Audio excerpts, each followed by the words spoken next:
Ayun, magra-ride na naman tayo. But this time, short ride lang muna. Balak ko mag-UP ikot lang. Medyo busy kasi ngayong araw, so para kahit pa paano man lang may singit pa rin yung ride. So nasa EDSA na ako, approaching Muñoz. Malapit lang tong UP sa bahay namin. And approximately siguro ito magiging ride natin, baka nasa 20 to 30 kilometers lang ang magiging ride natin. Balikan na yun, pero okay lang yun. Importante makaride, makapag-exercise. Again, solo ride na naman.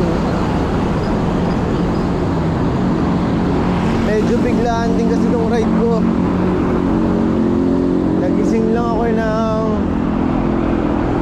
4 o'clock, 4 a.m. Hindi ako makatulog. So naisipan ko na lang mag-ride.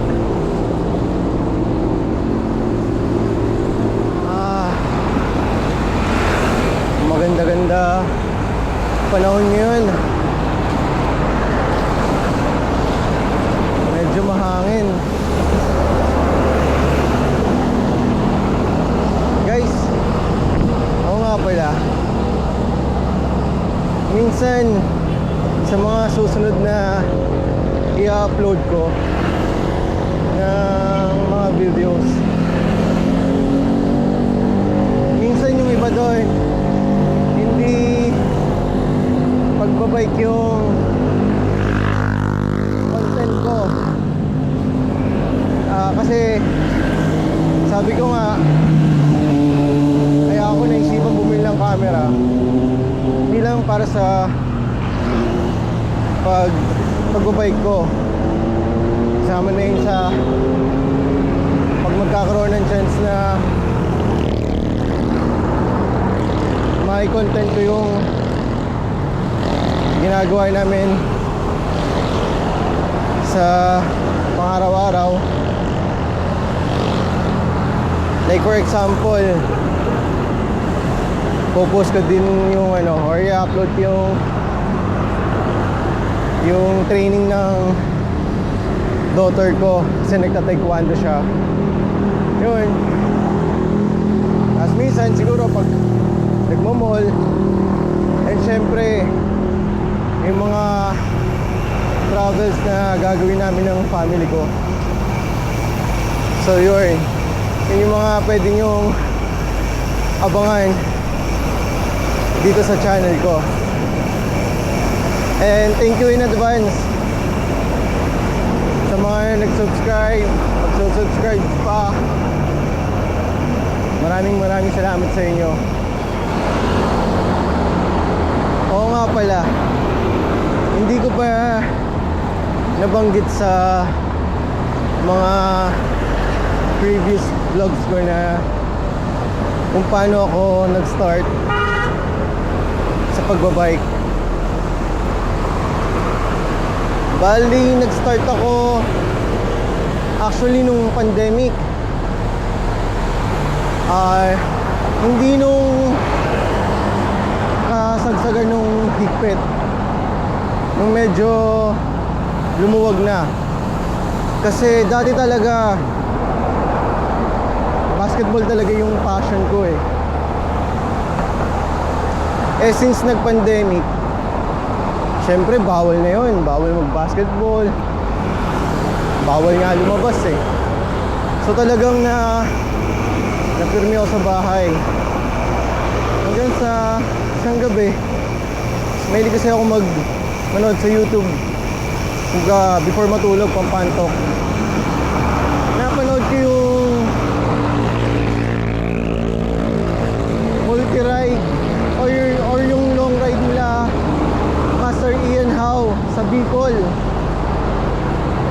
Ayun, simula nun parang naengganyo na ako magbike. Though nung bata ako, nagbabike na ako. Pero yun nga, nung napanood ko yung vlog ni Master Ian at ng Team Apple, naengganyo na talaga ako. Hanggang sa bumili na ako ng bike. Kaya shout out Master Ian Howe at sa buong Team Apple. Thank you sa inspirasyon. Okay, patawid na tayo ng Quezon Avenue.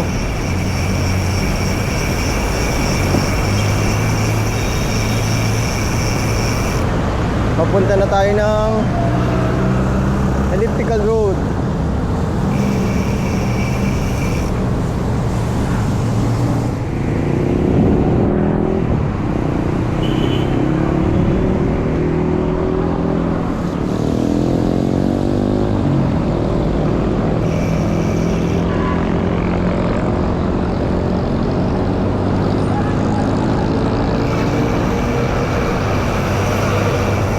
So ayun, nakatawid na tayo ng Senator, Miriam, Defensor, Santiago. Ang haba naman yun. Dating Agham Road.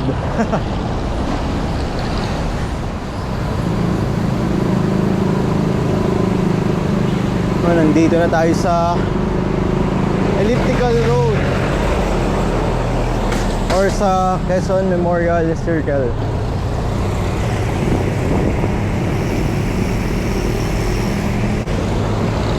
Ang ganda ng umaga. Thank you, Lord.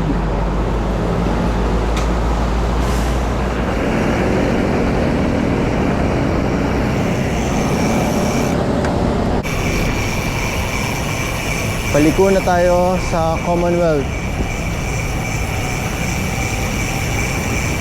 At malapit na tayong pumasok ng UP. Yan, iikot-ikot lang tayo dyan. Dati nung nagra-ride ako dyan, naabot din ako ng mga 1.5 oras hanggang 2 oras.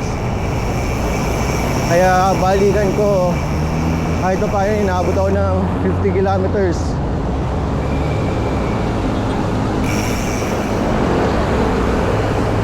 Papasok na tayo ng UP Diliman.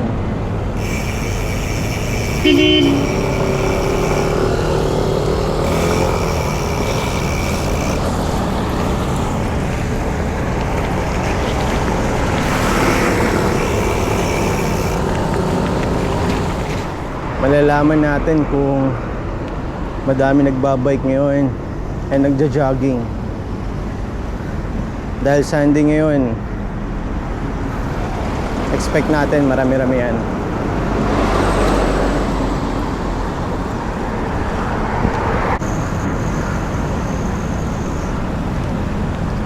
Grabe ang lamig.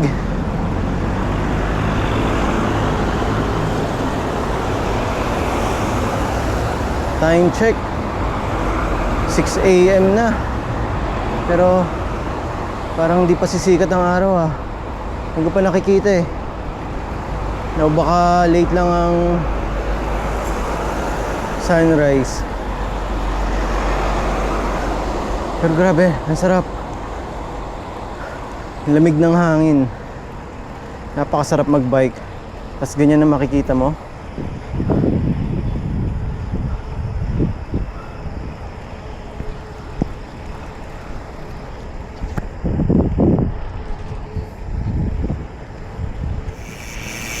Ang ganda lang mag-ride dito sa UP kahit malapit. Kasi nga malilim, mapuno, kahit hapon ka magpunta, okay na okay mag-ride dito. chill ride lang talaga.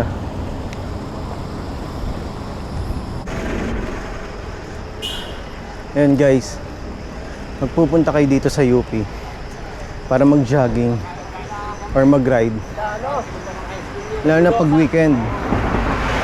Pag nakita nyo itong mga nakapark sa gilid, ibig sabihin marami-rami ng tao na nagja-jogging or nagbabike dito.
Malapit na tayo dito sa simbahan sa loob ng UP.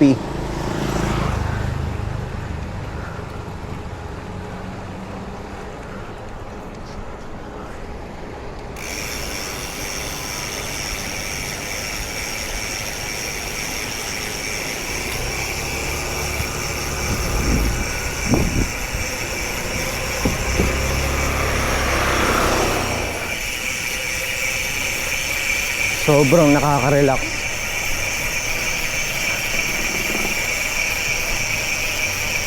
Kanina kasi nag-iisip ako kung mag-Ayala ako. Pero naisip ko kasi baka mag-alangan ako sa oras. Kaya sabi ko dito na lang ako sa UP, mas malapit.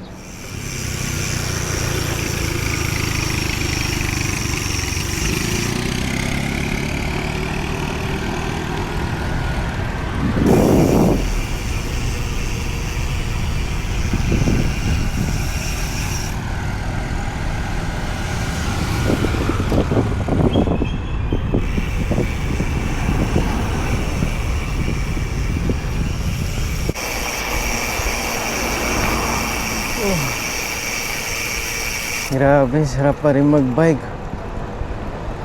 Hindi pa sumisikat ang araw. Makulimlim yata buong araw ah. Sobrang okay yan.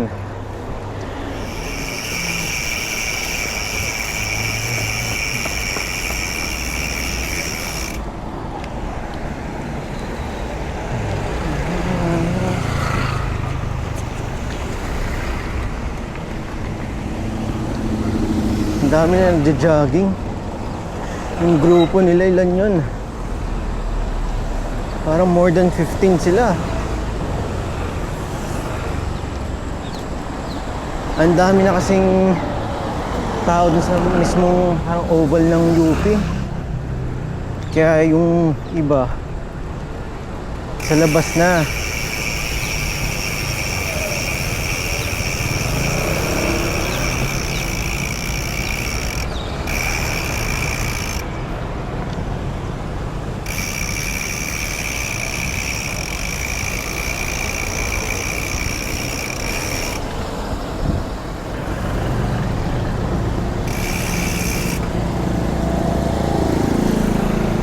Daming tao ngayon.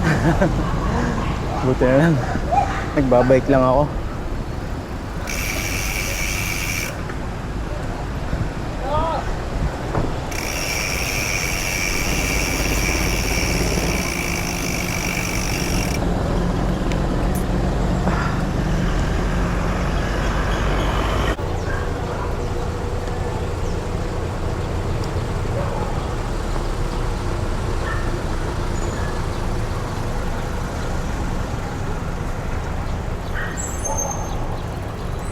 Kapag medyo tanghali na, ganito na dito sa UP.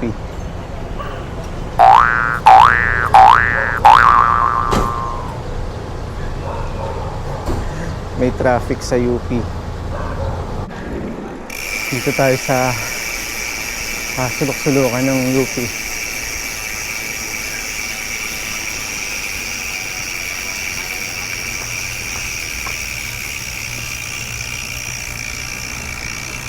Ganda oh.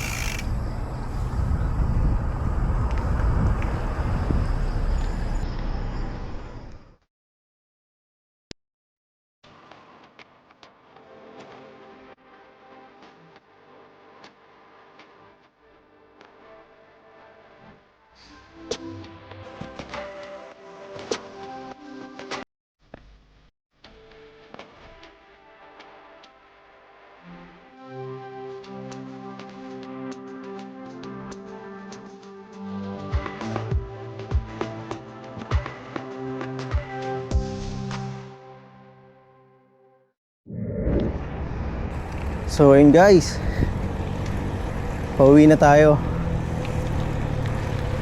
Tapos na mag-ikot dito sa UP. Naka 22 kilometers na din ako. So tama nga yung estimated ko kanina. Nasa 22 30 kilometers ang magiging total ng ride ko.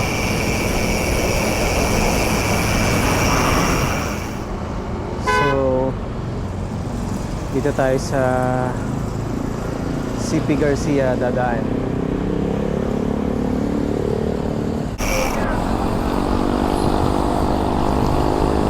Ganda ng folding bike nila oh.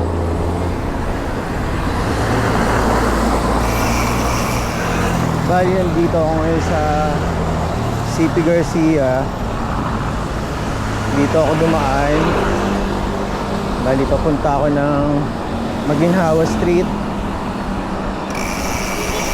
And then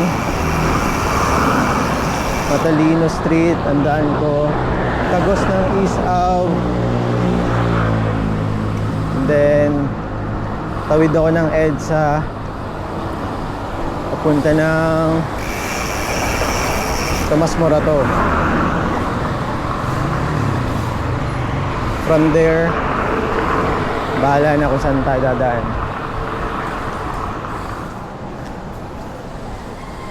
Yan, kakanan tayo dito. Labas nito Maginhawa Street.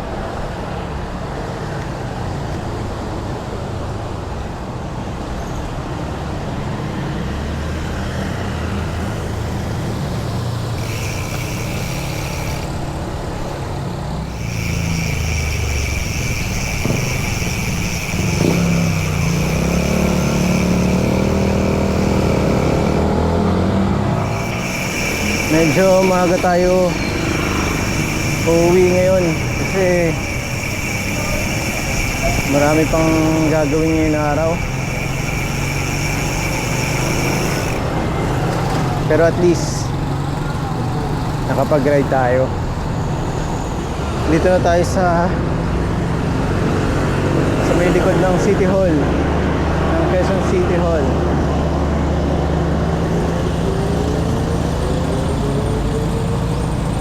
Yan, bali yung susunod na kanto, Matalino Street na.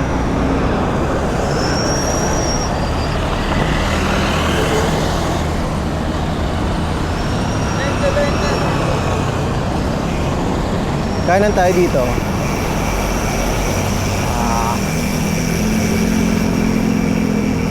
nagugutom dito sa street na to.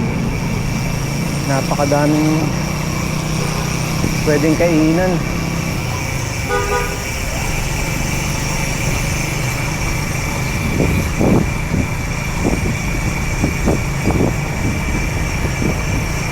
Gutom ang inaabot.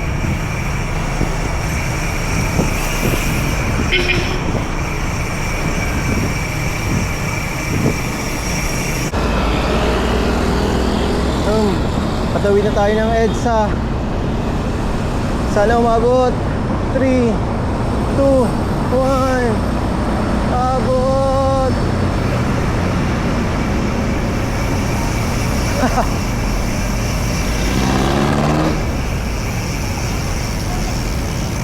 Matapas pa to.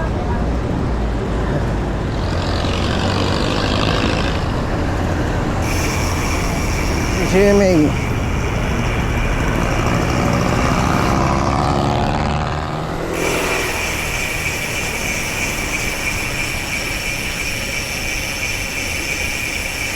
Dito na tayo sa rotonda ng Tomas Morato at ng Timog.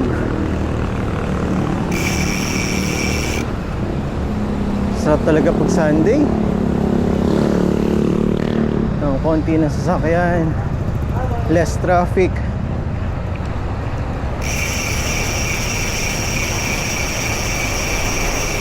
Dito na tayo sa Timog. Patawid ng Quezonao going to West South. Sakto, go!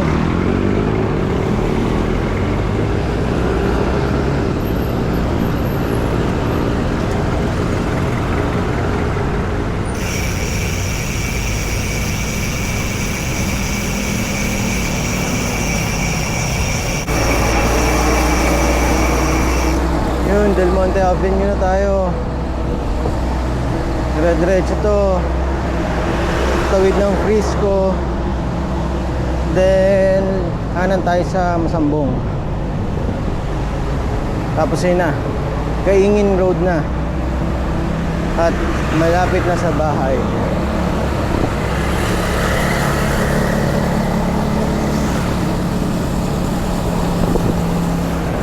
Ang luwag ng Del Monte, aw.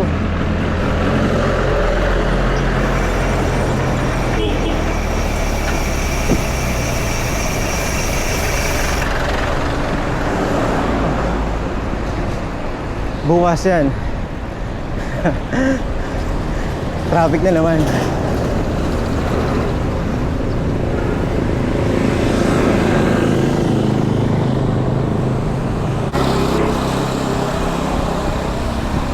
So guys, malapit na tayo sa bahay. Salamat na ako sa inyo.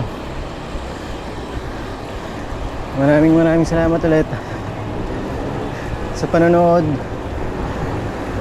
sa pag-subscribe, like, and comment. Thank you very much. Ingat kayo lagi. And God bless sa ating lahat.